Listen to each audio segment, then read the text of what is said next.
fighter who shows close to no emotions, a fighter that gazes into the shadow realm, waiting to pounce and destroy anything in his way. With a left hook so vicious, people began calling him Hands of Stone. Well, this elite fighter is none other than Alex Poatan Pereira.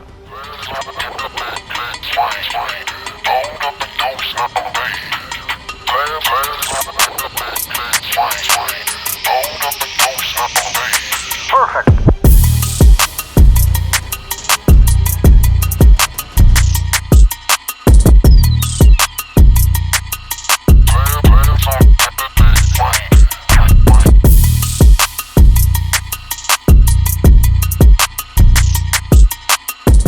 Today we will explore his humble beginning and see what made him such a dominant warrior in the cage.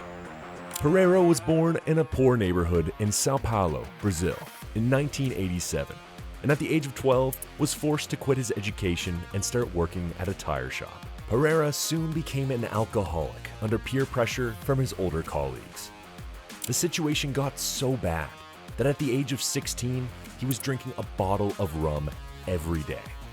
Fortunately, Alex chose to turn his life around. He picked up kickboxing in 2009 while in his early 20s. This was his attempt to live a healthier lifestyle. Shortly after he began training, he discovered he was an extremely effective fighter and started competing. Now, despite the fighting career in full action, Pereira still struggled to defeat his alcohol addiction. The Brazilian fighter first started gaining attention in March 2014 when he KO'd Dustin Jacoby in the first round. With the hands, like that. A reputed and experienced fighter, while Pereira was still virtually unknown to most fight fans. By 2017, Alex went on to win the Glory middleweight title, defeating Simon Marcus, a fighter who's known to have deadly kicks. This event proved to be a catalyst for Pereira's career. He later went on to defend his title 5 times, his contenders being a few of the biggest in the sport, like Yusri Balgari, Jason Wilness, and Ertugrul Bayrak. And as if this wasn't enough, he went on to win the Glory Interim Light Heavyweight title in 2019 and followed it up by winning the undisputed title in January 2021, making him the first fighter in Glory's history to hold 2 titles simultaneously. Poatan had an insane career in kickboxing, ending with a record of 33 wins and 7 losses. But nothing comes close to his insane rivalry with Israel Adesanya. It all began in 2016 in Shanghai, China, the Glory of Heroes event, where Izzy and Pereira first met. Israel, the last stylebender Adesanya, who competed for both China and New Zealand, was already a well-known fighter in the world of kickboxing. On top of that, he entered the fight with an impressive 11-fight win streak, making him the obvious favorite. Meanwhile, Poatan was having ups and downs in his career. Having had only 13 pro kickboxing fights until that point, his chances weren't looking too good. In fact, during this time, his struggles with alcohol abuse continued. But destiny had something else planned. Throughout the 3-round fight, both fighters showed impressive striking techniques. 我们看黑龙的这种第一力的摇躲啊、闪啊。 Although Pereira started looking fatigued at the end of the fight, he connected some really powerful shots on Adesanya, and the judges scored the fight in Poatan's favor with unanimous decision. O vencedor, Alex Poatan! The victory wasn't something monumental for Pereira, as he went 2-1 for his next 3 fights, while on the other hand, Izzy went on a winning streak again. As fate would have it, just 6 weeks later, they met again in 2017 to run it back. And this time, things went a little differently.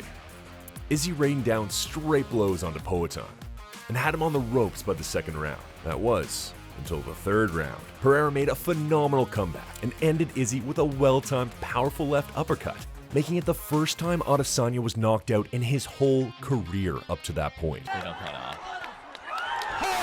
左手平勾，左平勾打到黑龙了。 Fast forward a few years, and in November 2021, Alex signed with the UFC. Então, pra mim, eu achei que cheguei no meu limite, eu falei, vou ir pro MMA. Poatan! Kick over and out. Tá falando do maior evento de MMA do mundo, então com certeza eu já imaginava isso.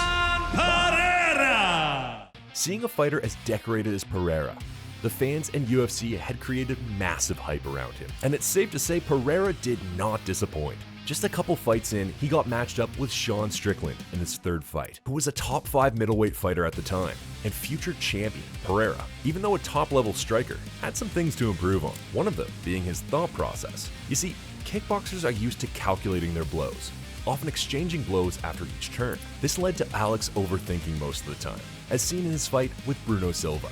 But despite this, Pereira proved he was on a whole other level. Alex Pereira! How good is that? His pinpoint precision and accuracy was on full display, as Sean ended up getting KO'd after Poatan hit him with a nasty left hook. Good because he's. Oh! That's what I'm talking about. That's it. Then, as he was falling onto the canvas, Alex hit him again with his right hand, solidifying his victory. This win only elevated Pereira's status in front of Dana, as he gave him a shot at the middleweight title. The arch rivals were once again set to meet at UFC 281. Round 1 ended with Izzy shaking Pereira up, landing effective combos, which led to Alex taking charge in round 2, trying to take down Adesanya twice, both of which failed. In round 3 though, the stylebender showed his experience in the octagon, as he had Pereira on his back and collected a control time of 3 minutes and 50 seconds. By round 4, it looked obvious that Adesanya was going to win by decision. That is, until halfway through round 5, Poatan managed to connect a stiff jab, forcing Izzy to cover up, which allowed him to rain a barrage of uppercuts and hooks. Adesanya's on all the way. Pereira trying to close. Do it.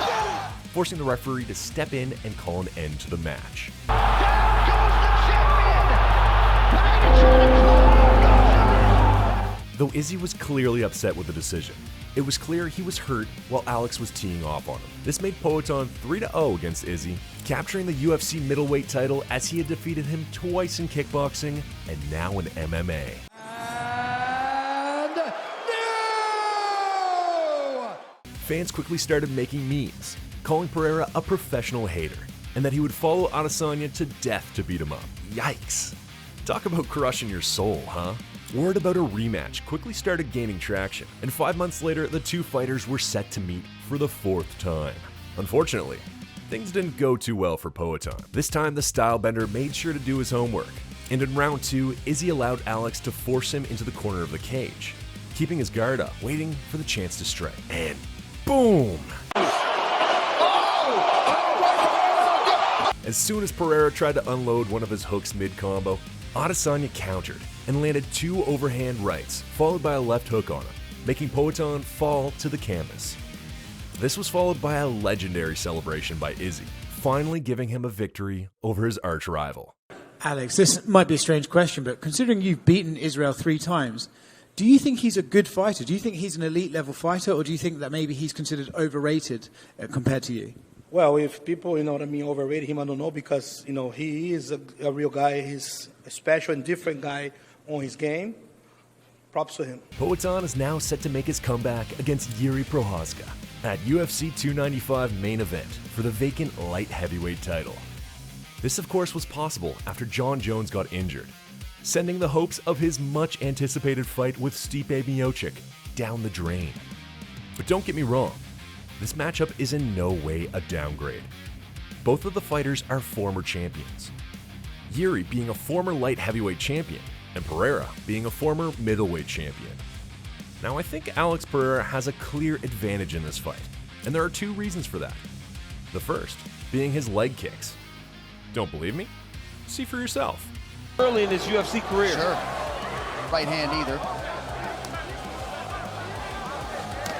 2 more hard low kicks. Alex's leg kicks against Israel and Jan Blachowicz proved to be deadly, causing massive damage. What's more scary is that these are the 2 guys who are good at leg checking, especially Jan, who's probably the best leg checker in the whole UFC roster right now. And let's be real, Poatan chewed up Jan's legs. Looking at Jiri on the other hand, his leg checking is not remotely as good, leaving his legs open to kicks most of the time. the second advantage being Alex's superior technical ability. The way he sets up his opponents is an exciting sight to see. I mean, we've all seen what he did with Sean and Izzy, didn't we? Plus, didn't Sean just make a fool out of Adesanya at UFC 293? Making it all the more impressive what Poatan did. Jiri tends to take more hits and has unorthodox movements. This wouldn't work against someone as powerful of a puncher as Pereira. He isn't called Hands of Stone for no reason, right? So there you go. I think I've summed up a lot of the reasons why Alex Pereira is someone you should be watching and rooting for. All that's left for you guys to do is to watch his upcoming war at the UFC 295 main event on November 11th.